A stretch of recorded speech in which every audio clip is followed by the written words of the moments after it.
Bonjour à tous et bienvenue pour ce nouveau débriefing. Aujourd'hui, on a le plaisir d'accueillir une nouvelle fois Pierre de la chaîne Décoder l'écho qui va nous parler dans une émission vraiment très spéciale de ce qui s'est passé dans les 18 derniers mois. Si on revient en arrière, en février 2020, nous avons été surpris par le virus, puis il y a eu un confinement. Un des premiers articles qui a été écrit par moi-même, je vais dire sur François, c'était confinement général égale confusion totale. Cette confusion, elle s'est retrouvée dans le comportement sociologique, dans le comportement psychologique des gens, y compris dans le comportement analytique. Pierre a eu, on va dire, beaucoup de travail à faire puisqu'il a commencé par analyser tout ce qui se passait pour décoder. C'était on va dire, son motto, décoder ce qui se passait avant dans l'écho. Et aujourd'hui, il s'est évertué à faire un peu un retour en arrière sur les tribulations qu'il avait eues, c'est-à-dire cette confusion qu'il avait lui-même eue, comment en était-il sorti, et il va nous l'expliquer dans la méthode. Pierre, bonjour. Merci beaucoup d'abord d'avoir pris le temps de revenir en arrière sur ce temps-là, de manière à pouvoir expliquer à tout le monde ce qui s'est passé dans la tête de quelqu'un qui est aussi bien faite que la vôtre et qui surtout a des compétences de statistiques que peu de personnes ont. Oui, bonjour Xavier, bonjour à tous. Merci de me recevoir une fois de plus. En effet, je fais des vidéos pour décoder ce qui se passe au niveau statistique. Avant, c'était surtout sur des choses économiques où en réaction, on va dire, à des articles médiatiques ou à des politiques qui faisaient des affirmations, je reprenais les grands concepts économiques pour les replacer dans leur contexte et je mettais les statistiques.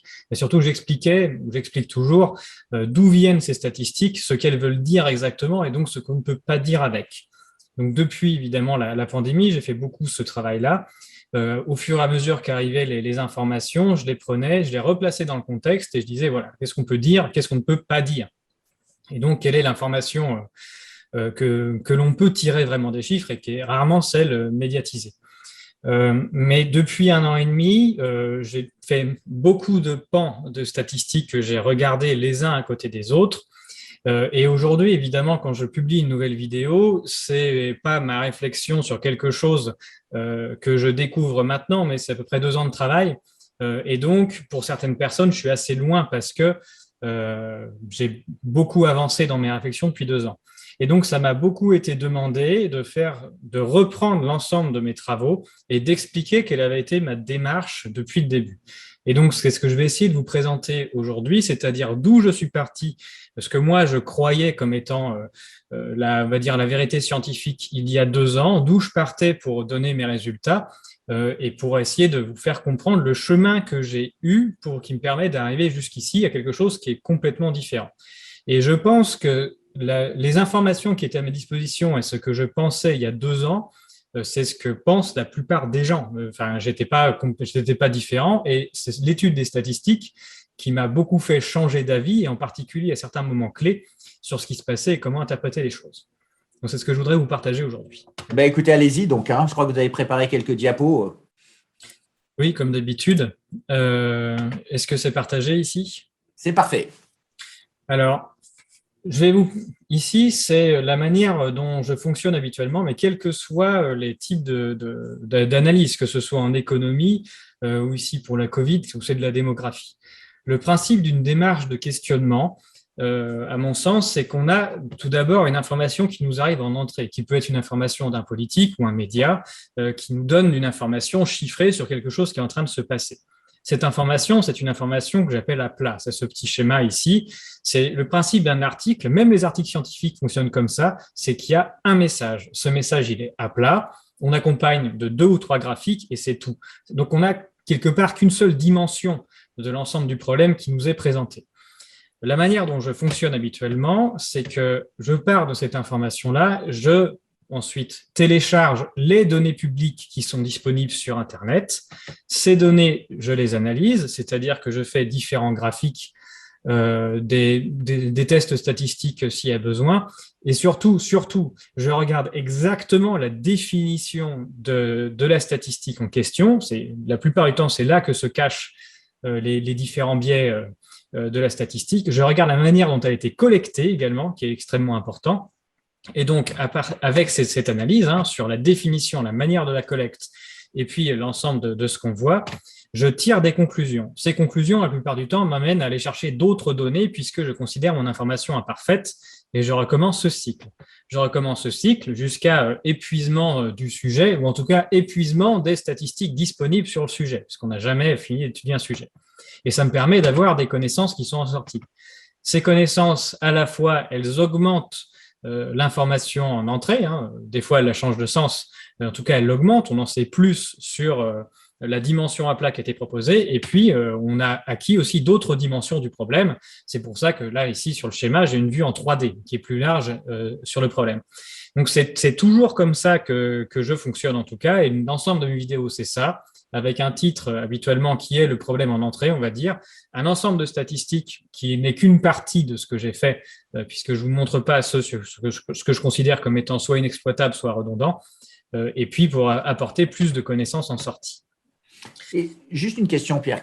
Comment on va dire, ce process que vous utilisez, comment il diffère, on va dire, du monde des fact-checkers? On vous a vu écrire des articles et faire des vidéos sur le débunkage dont vous avez fait l'objet. Qu'est-ce qui fait? Est-ce qu'il reste juste en 2 dimensions et vous rentrez dans la 3e dimension, c'est-à-dire que vous amenez des compétences supplémentaires? Qu'est-ce qui vous différencie?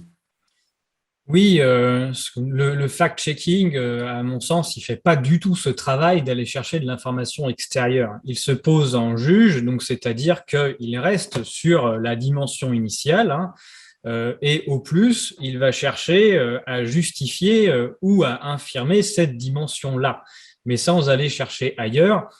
Et puis bon, ce que j'ai écrit sur les fact-checkers, la plupart du temps dans leur méthode, il y a assez peu d'ajouts de temps de recherche. La plupart du temps, c'est l'auteur lui-même qui est incriminé de façon à commencer par le salir en disant, voilà, c'est un méchant, en utilisant le terme de complotiste qui est à la mode. C'est plutôt ça qui est fait. Souvent, chez les fact-checkers, ils commencent par dire d'ailleurs, bon, alors, il dit quand même des choses vraies, mais ensuite, on va dire que c'est faux. La plupart du temps, d'ailleurs, ou alors quand ils vont chercher d'autres dimensions, c'est d'autres dimensions qui ne sont pas utilisées par l'auteur. Enfin, le fact-checking de ce que mon ressenti, de ce que j'ai pu analyser, ce que j'ai pu en lire, s'inscrit pas dans cette démarche-là, et s'inscrit uniquement dans la défense d'une information à plat et pas dans le fait d'aller chercher, ou en tout cas de perdre du temps ou d'utiliser du temps pour aller chercher des informations ailleurs. C'est d'ailleurs pas ce qu'on demande à la presse. La presse est là pour écrire au kilomètre. Les fact-checkers en font partie. Donc, c'est utiliser d'informations déjà disponibles au mieux en faisant. Ils ont quelques infographistes qui font des jolis dessins et qui se prennent pour des statisticiens. Mais c'est de la représentation graphique, c'est pas de l'analyse statistique. Et puis, donc, on fait ça au kilomètre le plus vite possible, mais en prenant rarement le temps de faire ce qui pourrait s'apparenter à du journalisme d'investigation qui, lui, est beaucoup plus cher, qui demande du temps. Ou du journalisme analytique. Donc, en fait, ce que vous êtes en train de dire, c'est que les fact-checkers, ils se cantonnent à justifier les 2 dimensions, tandis que vous allez dans la 3e dimension chercher des données pour contrevalider, calibrer vos analyses et itérer dans un processus vers une recherche des justifications des causes fondamentales et des conséquences en sortie, on va dire, de ces analyses. Oui, je crois qu'on n'a pas le choix. J'ai l'impression qu'un problème, il est jamais en 1 ou 2 dimensions, contrairement à ce qu'on aimerait faire croire. Tout problème, il est multidimensionnel et que quand on ne prend pas le temps d'aller chercher l'ensemble des impacts ou des choses qui touchent à ce dont on est en train de parler, finalement, on est juste en train de faire de la propagande d'une idée sans essayer de comprendre. Tout à fait. Merci. Donc là, j'aimerais un peu revenir sur le déroulé qu'on a eu depuis 2 ans et ce qui a amené ma réflexion. Et la plupart de ces étapes ont déclenché chez moi des analyses et puis pour faire des vidéos explicatives. La première chose qui s'est passée, c'est que on a commencé à entendre parler de la pandémie de coronavirus à peu près au mois de février 2020. On entendait parler un petit peu avant, mais c'était surtout là où on a parlé notamment de ce qui se passait en Chine, d'une pandémie mortelle qui s'est déplacée, qui arrivait et donc qui faisait beaucoup de morts là-bas. Et donc mon sentiment personnel à cette époque-là, c'était vraiment de la perplexité, notamment à cause des chiffres qui étaient donnés, des chiffres bruts et des taux de mortalité. À cette époque-là, on parlait sur 2 mois de pandémie chinoise de 2500 décès. Juste, on va sur si jamais on prend le temps d'aller sur Wikipédia pour regarder la population de la Chine, qui a 1,5 milliard d'habitants, on peut voir que chaque mois, il décède dans ce pays à peu près 800 000 personnes, dont 80 000 d'infections respiratoires. Donc, on a lu des choses disant que voilà, c'était une pandémie, qu'il y avait des morts dans la rue, il y avait plus assez de stockage pour stocker les morts du Covid. S'il y a 2500 décès en 2 mois, sachant qu'il en meurt 800 000 par mois, enfin, il ne peut pas y avoir de problème de stockage de corps, ça n'est pas possible. Les chiffres proposés qui pouvaient faire peur à des personnes qui ne connaissent pas les statistiques, quand on les replaçait dans leur contexte, enfin, il n'y avait aucun sens à lancer une panique pour 2500 décès en Chine. Enfin, c'est juste pas possible. Donc, un vrai sentiment de perplexité à ce moment-là, à cause de ça. Au premier abord, ce que moi je pensais comme étant des résultats scientifiques, j'étais persuadé que ce qu'on appelle les épidémies, notamment hivernales, puisqu'à ce moment-là, c'est l'hiver, on est en plein pic de mortalité hivernale partout dans l'hémisphère nord, c'était dû à des virus qui faisaient le tour de la planète. Donc ça, c'était ce qu'on expliquait, ce que moi j'avais lu avant.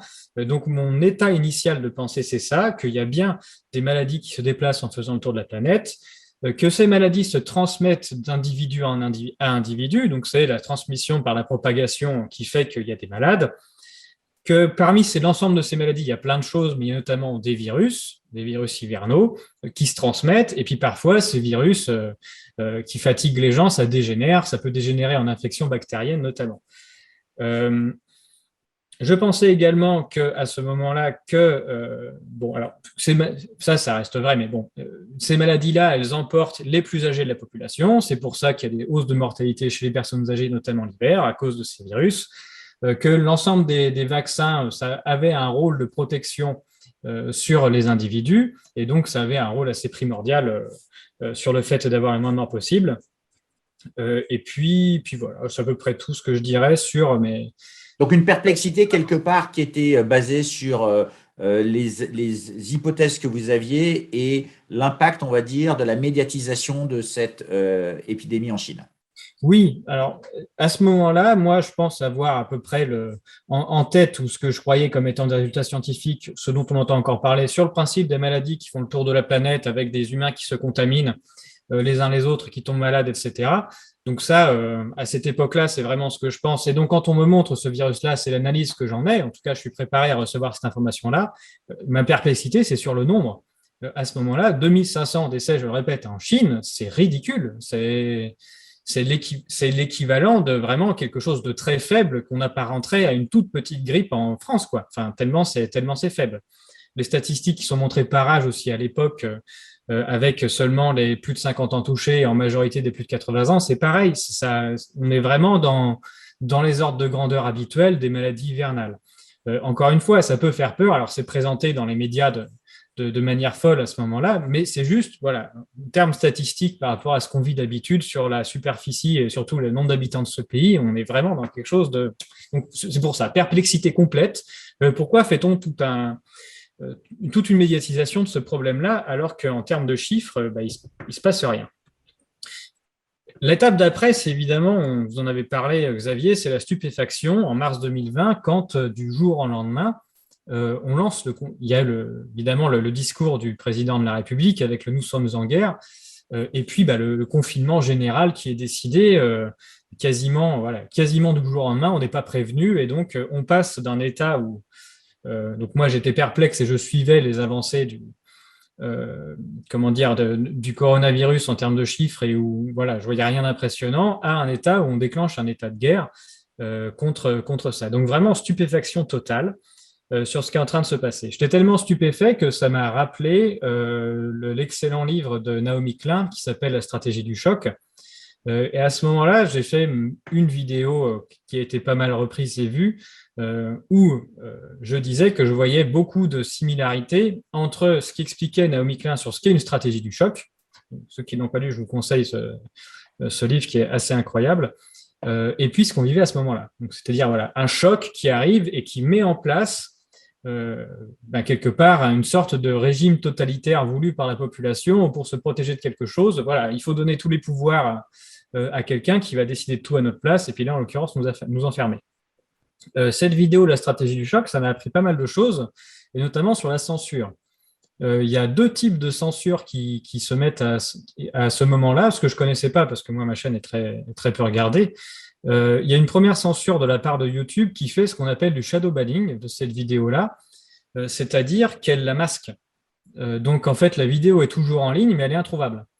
Donc, comme elle démarrer à faire beaucoup de vues, c'est parti dans les 100 000, 200 000, alors que c'est beaucoup plus que ce que je faisais d'habitude à ce moment-là.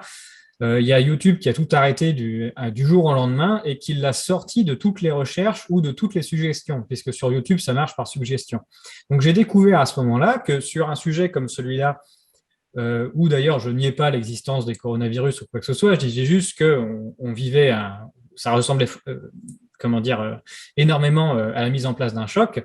Ben là, voilà, hop, il fermait toutes les vannes, shadow banning complet, et du coup, la vidéo n'est plus trouvable. Si vous tapez exactement le titre quasiment sur Internet, sur YouTube, vous ne trouverez pas la vidéo. Hein. Il faut vraiment aller sur ma chaîne, aller la chercher. Elle est toujours en ligne, elle n'est pas interdite. Je dis rien d'interdit de par les règles de YouTube ou de Google ou qui que ce soit, mais non, il ne fallait pas la montrer.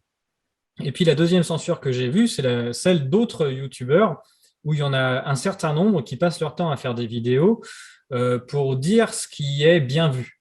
Et donc là, comme ma vidéo, il fallait dire qu'elle était mal vue, j'ai eu un certain nombre de YouTubeurs, ça a été repris un peu dans la presse à ce moment-là, pour expliquer que j'étais qu'un complotiste, qu'il ne fallait pas m'écouter parce que ce que je disais, c'était l'inverse de la version officielle. Et donc, c'était assez intéressant de découvrir ces deux types de censure. La censure YouTube direct, comme ce qu'on appelle ça en soft power, quoi. Voilà, on censure pas pour de vrai, mais on fait une censure invisible. Et puis de la part des autres, tout simplement, qui viennent tout de suite essayer de vous mettre plus bactère, juste pour que vous vous taisiez. À partir d'avril, il s'est passé une nouvelle période, c'est que, contrairement à ce que je pensais, mon niveau de perplexité, on a eu une vraie hausse de mortalité. Ça a pu se voir qu'à partir d'avril, hein, parce que le temps que les données de mortalité remontent, ça met un certain temps. Et donc là, oui, en avril, on téléchargeait les données, notamment fin avril, début mai, et on voyait vraiment qu'il y avait plus de décès en France à une période où habituellement il y en a moins. Il arrive parfois qu'il y a quand même la mortalité hivernale continue, mais c'était quand même assez exceptionnel. Alors, c'était pas non plus en nombre total c'est pas des nombres fous, hein, c'est pas suffisant pour changer le visage de la démographie française ou du nombre de décès totaux sur l'année, hein. On en parlera dans d'autres vidéos, mais quand même, c'est vrai qu'il y a eu un vrai pic de mortalité.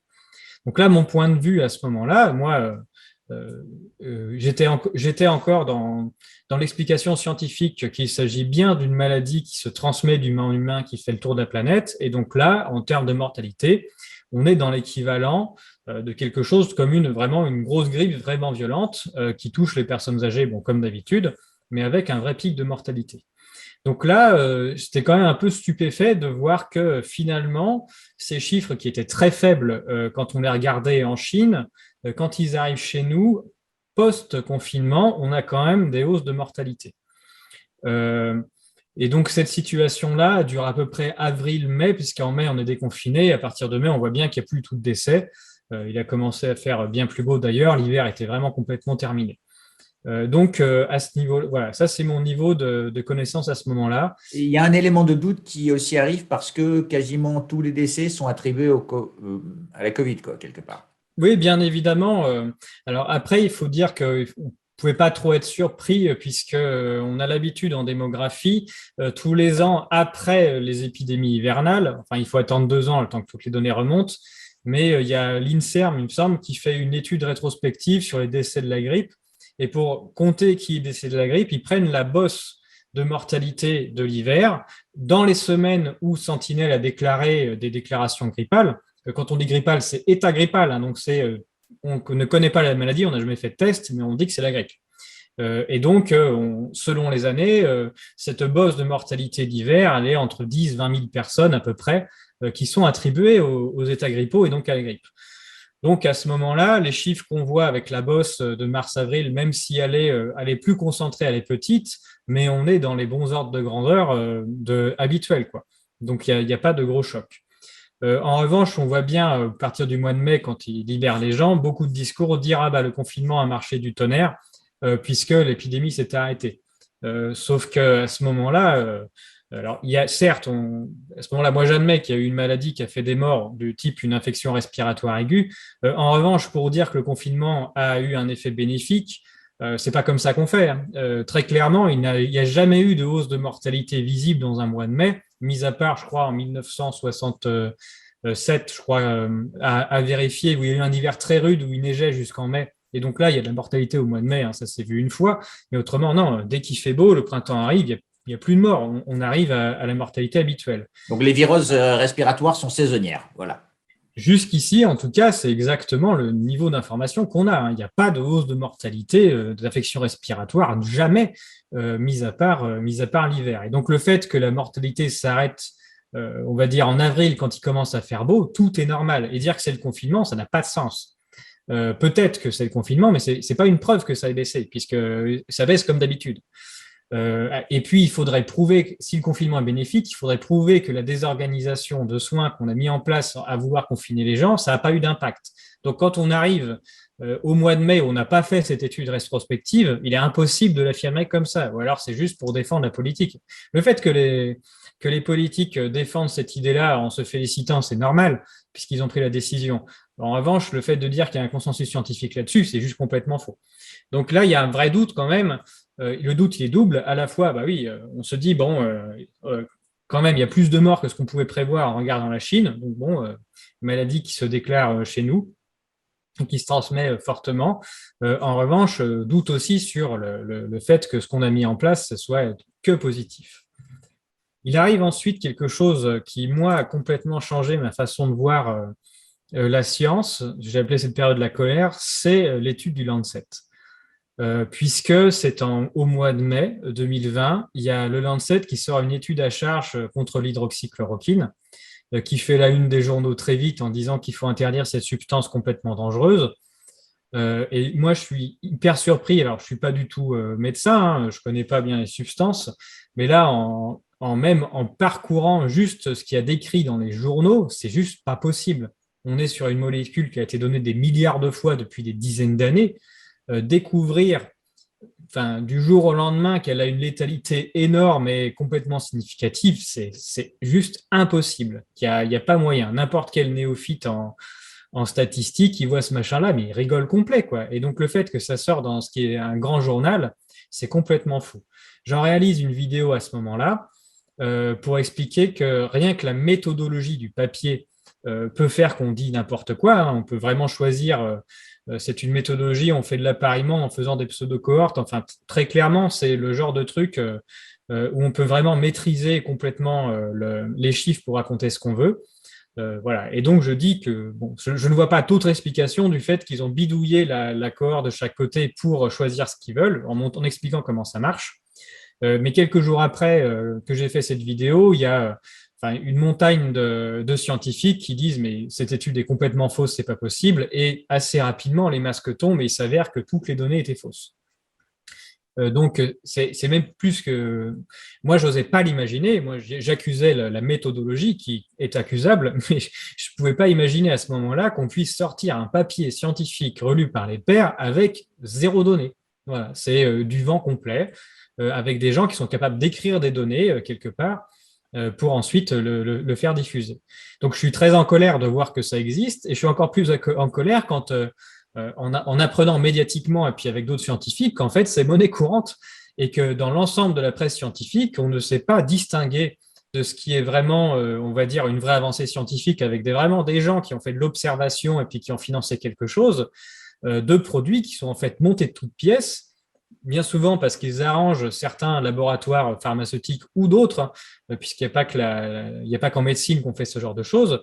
Mais donc voilà, avec des gens qui ont du fric, qui ont ce qu'on appelle des ghostwriters, donc des statisticiens qui sont payés là pour faire des études à blanc, quoi, avec rien derrière, mais qui savent écrire exactement dans les bons standards pour le faire diffuser.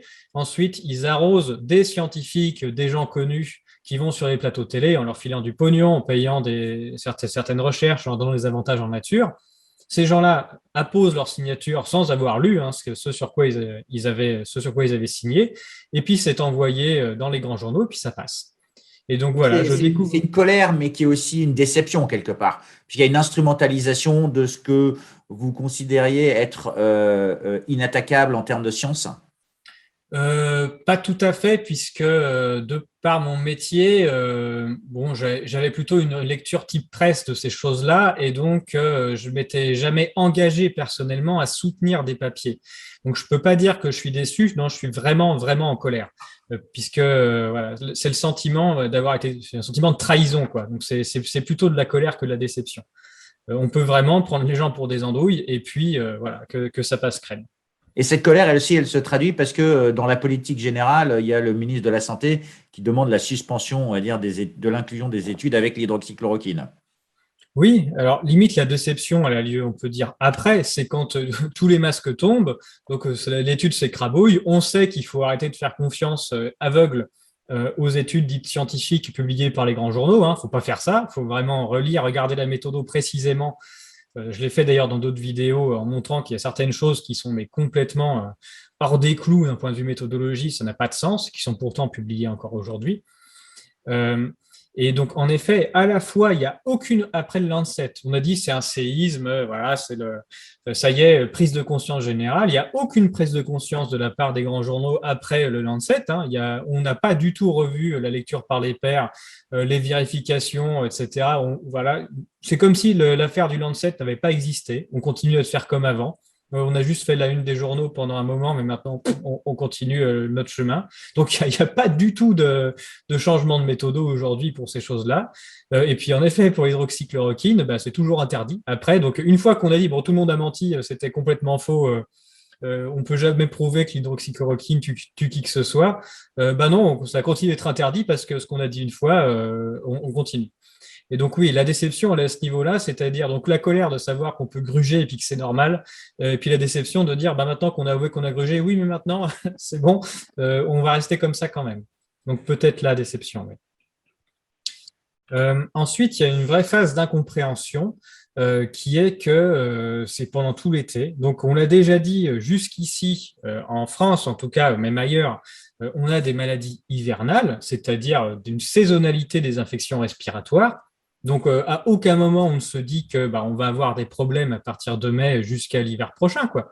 Mais là, il y a vraiment une continuité dans la politique de la peur et de la médiatisation où pendant tout l'été, c'est l'épidémie va repartir, va repartir, va repartir.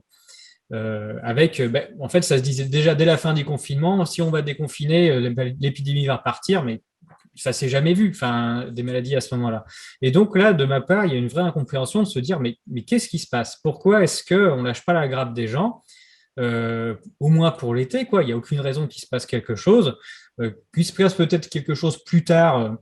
Ensuite, l'hiver suivant, bah oui, il y aura des infections respiratoires comme tous les ans, dont des choses qu'on appelle les coronavirus. Mais vraiment, quelque chose que je ne comprends pas du tout à ce moment-là.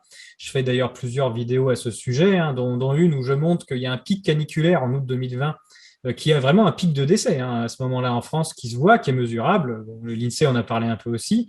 Et surtout l'été, hein, vous prenez tous les morts comptés coronavirus France et vous le comparez à ce pic de canicule, ben, c'est le pic de canicule qui fait le plus de décès. Il n'y a juste pas photo, c'est normal. Donc il y a vraiment une incompréhension totale de ma part de pourquoi est-ce qu'on continue à parler de ce sujet. Arrive en octobre 2020 et donc là, bah, le froid se réinstalle. Et donc on a de nouveau une augmentation des décès. Et chacun fait son surpris. Hein. Il y a voilà, c'est la nouvelle vague qui arrive. Et donc là, à ce moment-là, c'est voilà, une lassitude complète, c'est-à-dire on a un nouveau confinement qui se dessine d'ailleurs. On est confiné une deuxième fois, alors qu'on est en période hivernale, donc on s'attend à une montée des décès. Elle est plus précoce que d'habitude, certes, mais quand même. Enfin, qu'est-ce qu'on est en train de faire à ce moment-là? Donc là, là où je pensais que nous étions sortis de cette on va dire, de l'ensemble de l'histoire du coronavirus avec la hausse de décès vus en mars-avril, là, on recommence exactement le même schéma. Et donc là, on se dit, mais c'est pas possible, c'est pour tout l'hiver, quoi. Donc, il y a un vrai sentiment de lassitude du sujet, mais pourquoi est-ce qu'on continue d'en parler autant?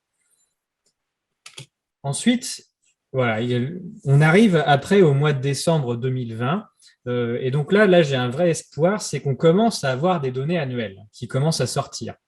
Et donc, on découvre à ce moment-là que la mortalité totale de l'année, finalement, elle n'est pas si énorme que ça.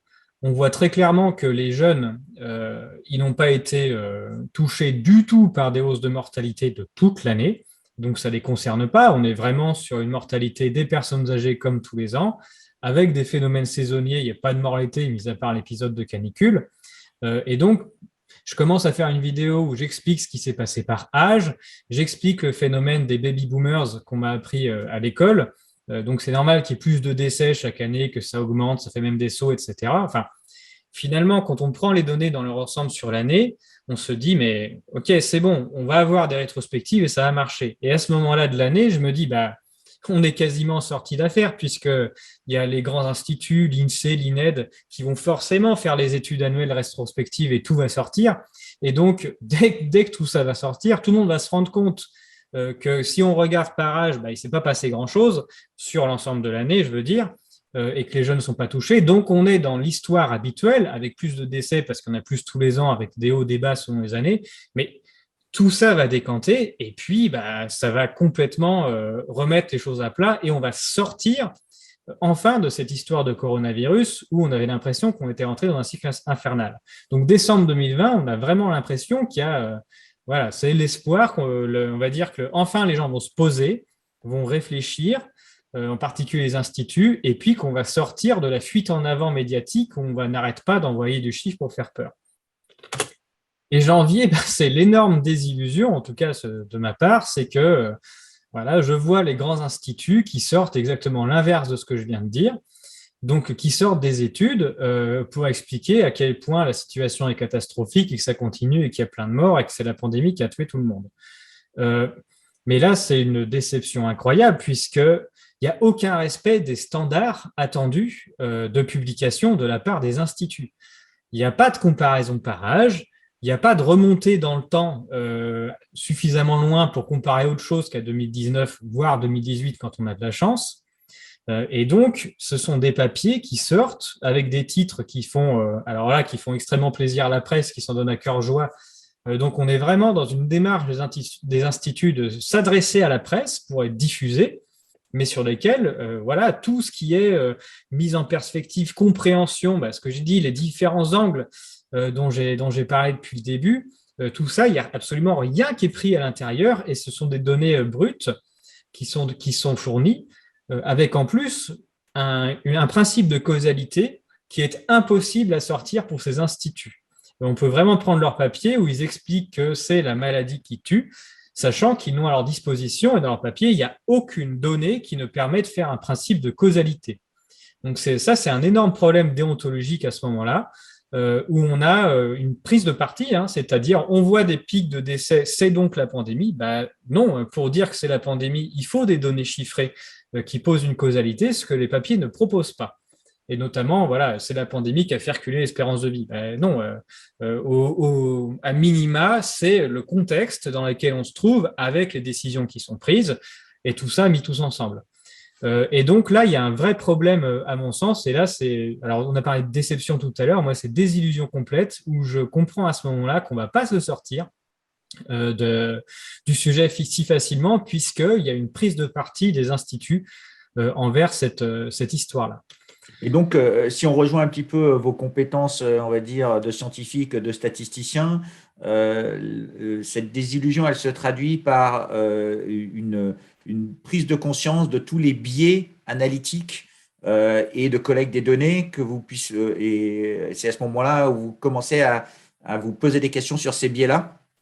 Alors, c'est le moment où, en effet, je vais commencer à aller un petit peu plus loin. Je continue d'être dans l'idée d'une maladie qui se diffuse avec une hausse de mortalité qui est due à la maladie partout. Mon apport, si vous voulez, à ce moment-là, depuis le début, c'est de mettre en perspective pour vous dire on va se calmer. L'année 2020, ce n'est pas une année d'hécatombe mondiale. C'est une année où il y a plus de décès que les quelques années précédentes, mais il y en a moins que tout le reste. Donc, c'est vraiment, et puis ça ne touche que certaines tranches d'âge les plus âgées. C'est une maladie hivernale, on voit des pics de mortalité hivernale.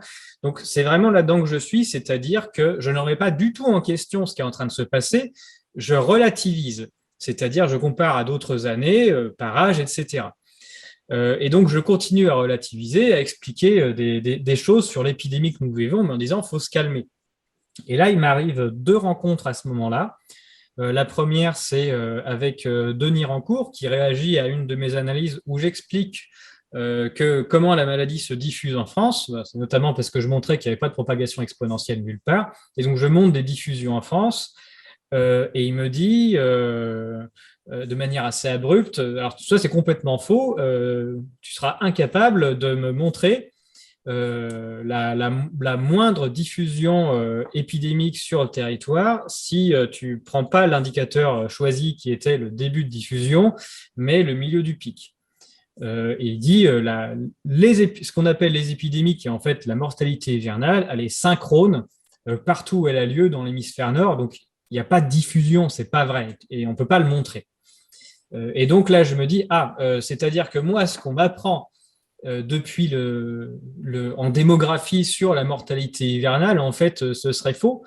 Et il faut que je le remette en question. Et donc là, je me dis, il faut que je reparte de ça, il faut que je vérifie. Donc, il faut que je télécharge tout pour vérifier si ce point-là, qui est un point de base de ma pensée sur ce qu'est une épidémie et comment elle se diffuse, est vrai ou pas. Et j'ai une deuxième rencontre qui est avec quelqu'un qui a écrit un papier sur la prise en charge à l'hôpital et la distribution de médicaments, un papier qu'au début j'ai rejeté en me disant ça ne peut être que faux, c'est trop énorme, où il met vraiment en question les médicaments utilisés face à la mortalité et il met devant leur responsabilité ces choix-là. Et à force que les gens insistent pour que je lise ce papier, je finis par le lire en entier. Là, je me dis que la méthodo, elle est quand même solide, et donc il faut que je télécharge tout. Et donc, je télécharge toutes les données de façon à recréer l'ensemble du document pour voir si c'est vrai ou si c'est pas vrai. Et donc, ces deux rencontres-là font qu'à partir de mars-avril 2021, on va dire, je remets entièrement à plat les connaissances que je pensais avoir sur les épidémies, leur diffusion, pour comprendre ce qui s'est passé.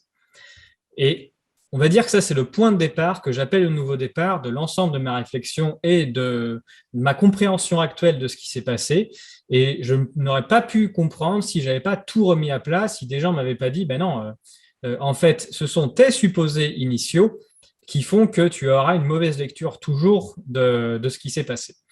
Et donc, la suite de ce que je compte vous proposer, c'est ça. C'est à partir du moment où je repars de zéro, qu'est-ce que je peux conclure maintenant que nous avons vécu depuis 2 ans, en dehors de mon biais initial qui était d'avoir des certitudes sur la propagation épidémique. Eh bien, écoutez, donc on va choisir ce moment pour faire une petite pause, puisque ici, c'est la fin de la première partie de cette vidéo, qui est fort intéressante parce que, pour une fois, on nous explique la démarche scientifique, mais aussi la démarche un peu psychologique, puisque Pierre a eu de la colère, il a eu des doutes. Donc, on est rentré dans le domaine comme disait tout à l'heure, le livre de Klein sur la théorie du choc, qui engendre, on va dire, d'autres formes de comportement que le comportement purement analytique. Donc, avant de rentrer dans le monde des données, Pierre, j'ai juste une question. Vous allez faire un nouveau départ toutes les années? C'est une excellente question. De toute façon, je ne considérerai jamais avoir compris entièrement la situation que nous vivons depuis 2 ans. J'ai probablement aujourd'hui réussi à me séparer d'un certain nombre de biais initiaux qui formaient mon analyse. Il m'en reste peut-être. Et donc, s'il n'y a pas de problème, hein, si quelqu'un me montre que j'ai tort et que j'ai des présupposés, on partira de zéro avec encore un nouveau départ s'il y a besoin. Évidemment, plus j'avance, on va dire, moins il y a d'aspects disponibles que je n'ai pas encore étudiés. Évidemment, il y a tout le pan du non mesurable où ça, il y aura toujours débat. Eh bien, écoutez, merci beaucoup pour cette première vidéo.